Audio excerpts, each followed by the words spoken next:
ഗോൾഡിൽ നമുക്ക് ഇവിടെ ഒരു ലിക്വിഡിറ്റി ഫോമിംഗ് ഉണ്ടായിരുന്നു. അതിനുശേഷം മാർക്കറ്റ് നല്ല മൂവിങ്ങായി മേളിൽ പോയി. 2994 അത് ക്ലോസ് ആയിട്ട് അത് ഏകദേശം നല്ലൊരു സെല്ലിംഗ് എൻട്രി ഉണ്ടായിരുന്നു. അത് ഞാൻ പിക്ക് ചെയ്തിട്ടുണ്ടായിരുന്നു. ഏകദേശം നല്ലൊരു സെല്ലിംഗ് എൻട്രി ആയിരുന്നു. ഞാൻ പിക്ക് ചെയ്തു. ഏകദേശം അത്യാവശ്യം നല്ലൊരു പിക്കിംഗ് എൻട്രി. ഏകദേശം ഇങ്ങനെ ഇത്രയും നമുക്കൊരു ഗ്യാപ്പിൽ ഡൗൺ വന്നിട്ടുണ്ട്. ഏകദേശം ഇത് ഏകദേശം എനിക്ക് തോന്നുന്നു 29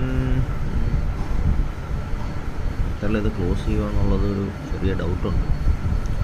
എന്തായാലും നല്ലൊരു എൻട്രിയാണ്. എനിക്ക് ഏകദേശം നല്ലൊരു എൻട്രി കിട്ടിയിട്ടുണ്ട്.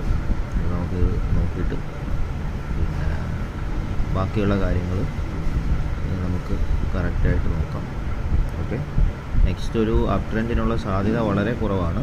ഇത് ഡൗൺ ട്രെൻഡ് ആകാനുള്ള ചാൻസസ് ആണ് കൂടുതലും വരുന്നത്. അപ്പോൾ നമുക്ക് ഗോൾഡിൻ്റെ പോക്ക് എങ്ങോട്ടാണെന്നുള്ളത് നോക്കാം.